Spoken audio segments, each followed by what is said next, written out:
apply to Indian companies like TCS? See, we are talking about global companies setting up GCCs. Yes. Global companies, if they are Indian in origin, will also have to have their profits and other things understood. Global profits made in India.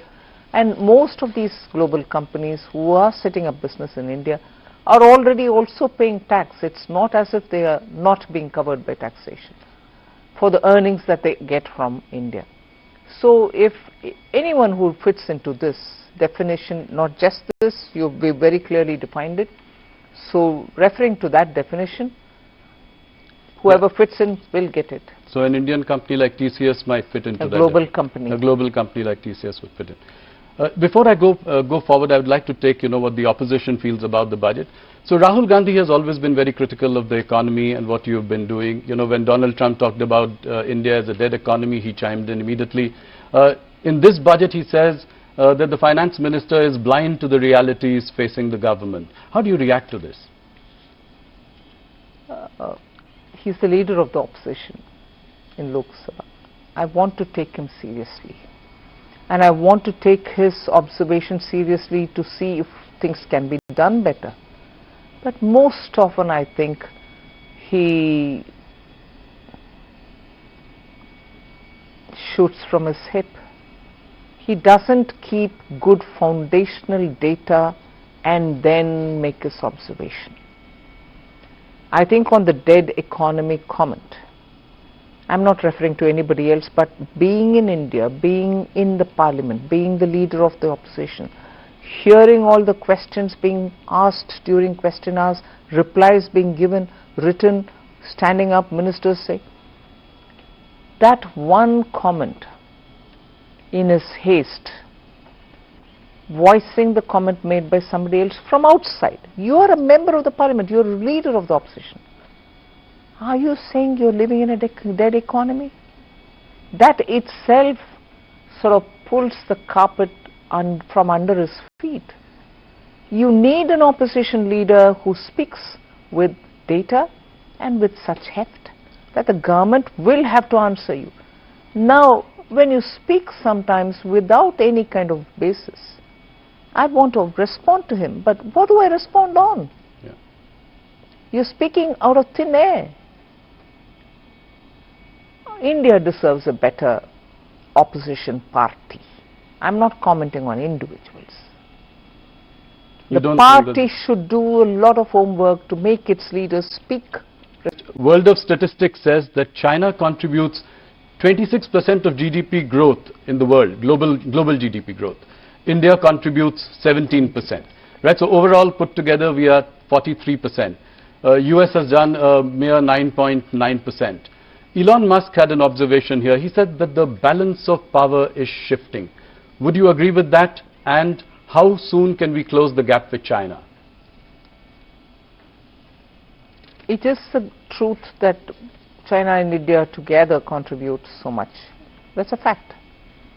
For India to aspire to bridge the gap, yes, we have to work very hard. And there are sectors which will have to be given greater stimulus. Productivity gains will have to arise out of using technology. Our manpower should also get better deployed in the areas in which their skills lie. Yes, we have a lot of work to do, and we will have to do it. So, and that is where my trust and faith is, when the government is stable and when forward-looking policies are encouraged. GST rationalization, which was outside the budget, a bold reform there. I think there are reforms here as well. What would you consider as some of the signature highlights of this budget?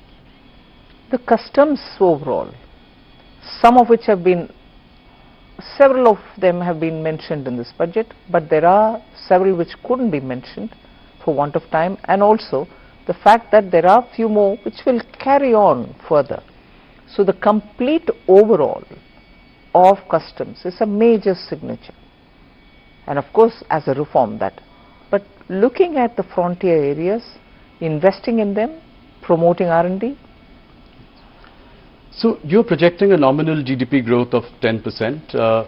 What is your outlook for inflation and your estimate for the real GDP in 26-27? I think we've indicated it very clearly in the budget. I'm very sure that inflation will remain within the tolerance band, and therefore inflation doesn't have to worry us much. And everything therefore looks at it from the point of view of if there is a deflator which is going to remain low and stable, it will have an impact on your estimates. Yes. Look, if you look at the GDP growth in the last 2 quarters, 8% has been impressive. Do you think that we can sustain this like China did for many years, an 8% growth? Do you think India can do that in the longer term to be able to grow at the clip that we are hoping it to achieve? Yes, and that is why the stability of the government and also the policy of the government matter. Okay. And do you think what is feasible for India, considering that the nominal GDP has been on a decline since FY22? So where do you see the nominal GDP going in the next couple of years? I strongly believe once the fund flows come in, because all of the factors are strong, all of the factors have really been the strength of India. So your macroeconomic is, 2 days ago we had this news report saying foreign exchange reserves have touched and crossed 700 billion. Yes. So you have every indicator doing well. So what is that one thing which can make a difference? That one factor which can make a difference, and this is common knowledge, is if there is more funds flowing into India, that itself will give us a big relief. And for that, those who went out also went out booking profits. Right.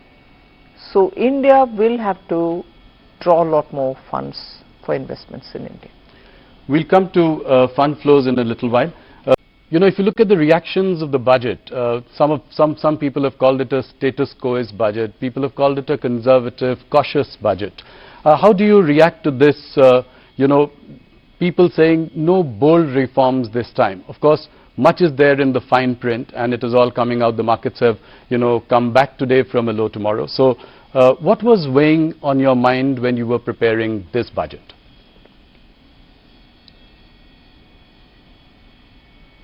Well, as was observed by you and by domain experts, not just in India, even outside, Indian economy's fundamentals are absolutely strong. It is the global uncertainties, which of course always every government has faced global uncertainties of different order, different level. But now the extent to which global uncertainties are bearing on countries and impacting decision making is of an order that we have never seen before. So certainly we had to keep that uncertainty in mind and plan for what is going to happen this year and what is going to commence in the next 5 years from this year. In that a new finance commission cycle starts, and above all, like the Honorable Prime Minister said, this is going to be the first budget in the second quarter of 21st century, which is up to 2050. Yes. In between, closer to 2050 is 2047, when Vikasit Bharat will have to be achieved. So our direction, our goal are all set. So it was for us to, keeping in mind the global uncertainties, plan for 1 for this year, 2 for the entire finance commission cycle, and 3 leading up to Vikasit Bharat, how do we want to take them? And that is why, slightly differently from every other budget, this time a lot more was said through Part B, right, which actually is unusual because it's not just the tax proposals taking us towards 2047. It also shows how we want the administration to respond, whether it's tax administration largely, or how the fiscal policy and other things are derived from it. And that is why I think this budget, everyone is welcome to have their view, and I respect that. And I try to understand why a certain perspective has come out. Even if it's criticizing it, I try to understand what is the basis from where they've come. But to have had Indian economy grow at the fastest rate from among major large economies, not just 1 year, not just 2 years, now for steady 4 years. It is the stability point that I want to underline. Prime Minister's political stability because he is in the third term, Yes. and also his understanding of how you respond to business has remained the same always. We have to be receptive, we have to enable, we have to remove we have to extend the red carpet but remove the red tape simultaneously, and ease of doing business. These are consistent policies. Tax certainty brings stability for businesses, have been the core beliefs. It's almost a code for him. And that is why, remaining in his third term, he has given the message of stability through this budget. Just one last line on this particular observation is stability and also making sure businesses are able to do business in India at a time when global uncertainty is making decisions difficult for even businesses from outside to come into India. So we are clearly projecting India as a place where businesses can be done, and the large Indian consumer market will have to find its own higher levels of achievements, so opportunities for them. So that is, I think, therefore, this message. So vision, searching for vision, or saying this budget has no vision, is, I think, not understanding the perspective with which we are coming. And one last point here, budget and aside from budget, reforms continue. We have done several reforms, not through the budget, Yes. but yet outside of it through the year. Yes. That is why the expression reform express, it is continuing to move and move at a good pace.